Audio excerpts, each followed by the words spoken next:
ఓం మహాగణాధిపతయే నమః. ఓం గురుభ్యో నమః. ఓం శ్రీమాత్రే నమః.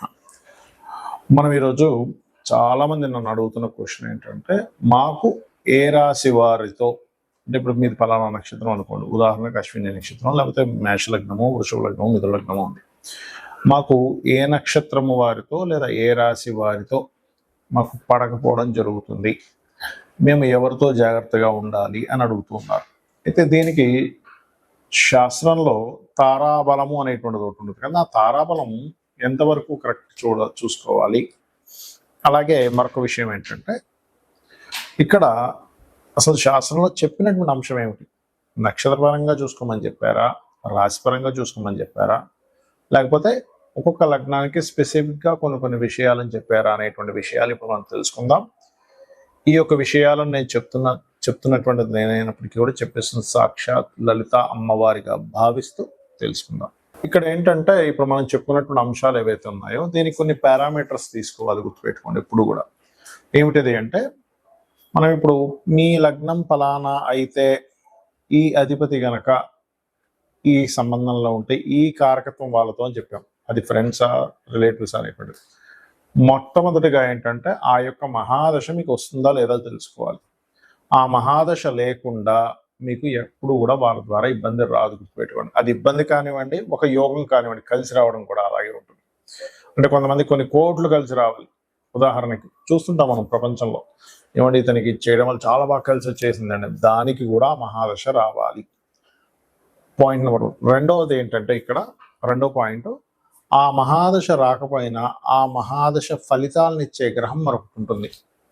ఆ జ్యోతిష్ శాస్త్రంలో దాన్ని పిఏసి అంటారు, ప్లేస్మెంట్, ఆస్పెక్ట్ అండ్ కంజంక్షన్. అంటే అది ఏ గ్రహంతో కలిసి ఉంది, ఏ గ్రహంతో చూడబడుతుంది, అదేవిధంగా ఏ గ్రహంతో ఏ రాశిలో ఉంది, ఏ గ్రహంతో కలిసి ఉంది, ఏ గ్రహంతో చూడబడుతుంది. ఈ కనెక్టివిటీ వల్ల అసలు ఈ ఫలితాలు ఈ గ్రహం ఇవ్వకుండా ఇంకే గ్రహం ఇస్తుంది అనేది కూడా తెలుసుకోవాలి. రెండవ పాయింట్. ఇక మూడవ పాయింట్ ఏమిటంటే, మీకు ఏదైనా ఎవరితోనైనా ఇబ్బంది ఉన్నప్పటికీ కూడా ఒక యోగం ఉంది. ఉదాహరణకి అంటే, ఒక చిన్న ల్యాండ్ ఏదో కొన్నారు, అది పలానా రిలేషన్స్లో ఎవరి ద్వారా కొనడం జరిగింది, అది నష్టపోయింది. కానీ ఒక పెద్ద యోగం ఉందనుకోండి మీ జాతకంలో, దాని తర్వాత మీరు మళ్ళీ మంచి ఫలితాలు కూడా పొందుతారు. ఇక నాలుగో పాయింట్ ఏంటంటే, ఒక్కొక్కసారి మనకి జాతక చక్రంలో విపరీత రాజయోగాలు, నీచభంగ రాజయోగాలు అనుకుని ఉంటాయి. ఆ యోగాల వల్ల ఏమిటంటే, ప్రధానంగా మీరు గనక ఎప్పుడైనా సరే గుర్తుపెట్టుకోండి, ఈ యోగాల్లో ఒక్కొక్కసారి ఏమవుతుంది,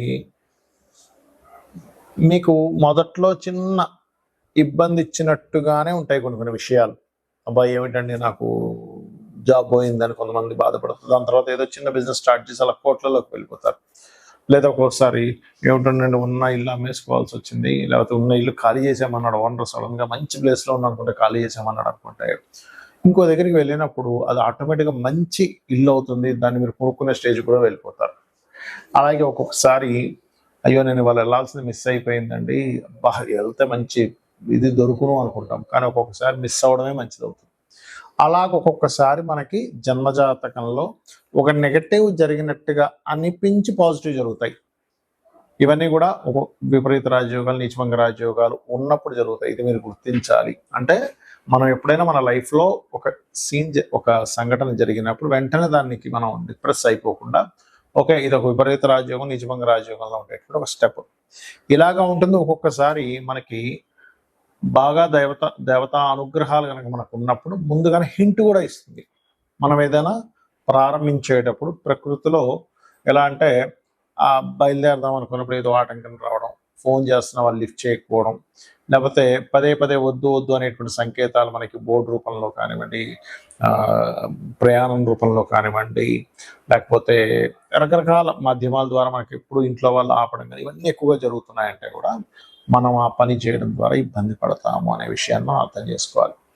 అయితే ఇక్కడ మీరు ఎటువంటి వారితో ఇబ్బంది పడుతున్నా, ఉదాహరణకి మనకి రిలేషన్స్ చాలా ఉంటాయి, లేదా మనం చెప్పుకున్నటువంటి ఏదైతే మనం మొదట్లో చెప్పుకున్నటువంటి వాటిలో ఏవైతే మనం ఇబ్బంది పడుతున్నా ఒకటే గుర్తుపెట్టుకోవాలి, మీకు ఏ గ్రహం ద్వారా ఇబ్బంది వచ్చిందో ఆ గ్రహానికి దానము, ఆ గ్రహ సంబంధించిన ఇది. అంటే చిన్న ఎగ్జాంపుల్, ఒక చంద్రుడి ద్వారా వచ్చింది. బియ్యము దానం ఇవ్వడం, తెలుపు రంగు వస్త్రం. లేదంటే ఇంకా నేను ఇంకేమైనా చేయగలనా, మెడిటేషన్ చేసుకోవడం, లేదు గోసేవ చేయడం, లేదంటే నా దగ్గర బోల్డ్ డబ్బులు ఉన్నాయి నేను ఇంకేదైనా పెద్దగా చేస్తాను అనుకున్నప్పుడు అన్నదానం చేయడం, లేనట్లయితే ఏదైనా ఒక అమ్మవారికి సంబంధించిన హోమం చేసుకోవడం. అంటే ఏమిటి, మీ యొక్క సమస్య తీవ్రతని బట్టి మీరు ఎప్పుడు కూడా పరిహారం చేసుకోవాలి, గుర్తుపెట్టుకోండి. ఎందుకంటే ఒక్కొక్కసారి చిన్న టాబ్లెట్ ఇచ్చి క్లియర్ అయిపోయేది ఉంటుంది సమస్య, ఆరోగ్య సమస్య. కానీ ఒక్కొక్కసారి ఇంజెక్షన్ ఇవ్వాల్సి వస్తుంది, 2 రోజులు హాస్పిటల్లో జాయిన్ అవ్వాల్సి వస్తుంది, మరొకసారి ఆ వ్యక్తికి అన్ని టెస్టులు చేసి ఆపరేషన్ కూడా చేయాల్సి వస్తుంది. అంతే కదండి, సైంటిఫిక్గా మనం చూసుకుంటే. అలాగే ఒక్కొక్కసారి ఏమవుతుందంటే చాలా చిన్న చిన్న వాటితో ఈ కలియుగం అంటారు దీన్ని, నామస్మరణ చేత కూడా మనం బయటపడవచ్చు. ఇది ముందు గుర్తుపెట్టుకోవాలి. సమస్య వచ్చింది, సమస్య గురించి భయపడాల్సిన పని లేదు. సమస్యకి పరిష్కారం వెతకడమే సమస్యని జయించడం.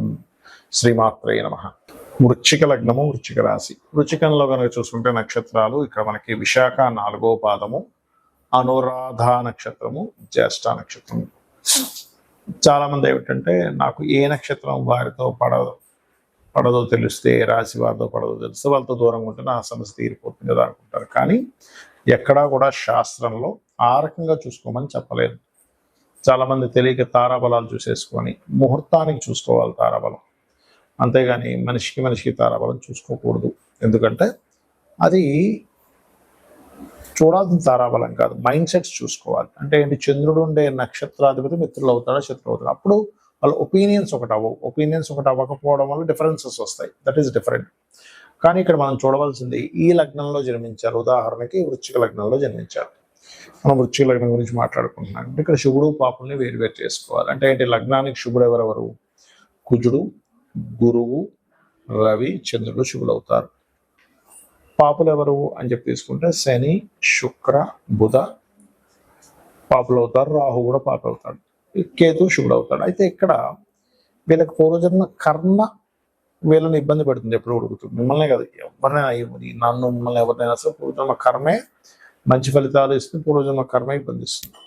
ఇక్కడ ఎవరైతే ఈ షేర్ మార్కెటింగ్ రిలేటెడ్ సంబంధించినటువంటి విషయంలో, లేదా అనాలోచితంగా చేసే వ్యాపారాల విషయంలో, లేనట్లయితే ఒక్కొక్కసారి ఒక కమ్యూనికేషన్స్ చేసే విషయంలో ఎప్పుడైతే మనము తొందరపాటులో ఏదో భూమి కొన్నాం, మిస్కమ్యూనికేషన్తో ఒక ల్యాండ్ కొనడము, ఇట్లాంటి వాటి ద్వారా వీళ్ళు ఇరుక్కుంటారు, గుర్తుపెట్టుకోండి. అయితే ఇక్కడ చంద్రుడు బాధకుడు అవుతాడు, దట్ ఈస్ డిఫరెంట్ థింగ్.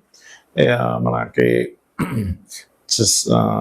చరాస్థిరాది స్వభావ అనేటువంటి కాన్సెప్ట్ ఉంది, దాని ద్వారా చంద్రుడు బాధకుడు అని చెప్తూ ఉంటారు. కానీ ఇక్కడ ఏంటంటే మనం అర్థం చేసుకోవాల్సింది, బుధవారాలు శనివారాలు, అంటే బుధుడు బాగా పాడైతే బుధవారాలు తీసుకునే డెసిషన్స్ వల్ల, బుధవారాలు కలిసే మనుషుల వల్ల, లేదా శని పాడేయడు శనివారం కలిసే మనుషుల వల్ల, లేదా శని హోరలో, లేకపోతే శని నక్షత్రాలు అంటే ఏంటి, మనకి చూసుకున్నట్లయితే పుష్యమి, అదేవిధంగా అనురాధ, ఉత్తరాభాద్ర. బుధ నక్షత్రాలు అంటే ఆశ్లేష, జ్యేష్ఠ, రేవతి. ఇలా ఈ నక్షత్రాల్లో కలిసిన వారికి, ఈ నక్షత్రాలతో మనం ఏదైనా ఇంపార్టెంట్ డెసిషన్స్ తీసుకుంటాం, అప్పుడు ఎక్కువ ఫలితం వస్తుంది. బాగుంది మీకు ఏదైనా ప్లానెట్, ఆ బాగున్నటువంటి గ్రహ రోజు, ఎందుకంటే వృశ్చికం వారికి సహజంగానే ఉండే లక్షణం ఏమిటంటే సెల్ఫ్ కాంపిటీషన్ ఎక్కువగా ఉంటుంది. వీరికి ప్రతిదీ కూడా కాంపిటేటివ్గా ఉండాలి వృశ్చిక లగ్నం వారికి. అది ఒక రకంగా మంచిది, సెల్ఫ్ కాంపిటీషన్. ఎవరు చెప్పకరా నువ్వు కాంపిటేటివ్గా ఉండు అని. కానీ ఒక్కొక్కసారి ఈ కాంపిటీషన్ దేంట్లో పడి కుజుడు కూడా పాడైతే, ఈ షేర్ మార్కెటింగ్ దాంట్లో వాళ్ళు అంత సంపాదించారు కదా, నేను ఇంత సంపాదించి చూపిస్తాను అనే దాంట్లో షేర్ మార్కెట్లోకి వెళ్ళి కూడా ఇబ్బంది పడతారు. కాబట్టి ఈ యొక్క జాగ్రత్త తీసుకుంటూ దత్తాత్రేయుడిని దక్షిణామూర్తి స్తోత్రం కనుక చేసుకున్నట్లయితే అన్ని విధాలు బాగుంటుంది.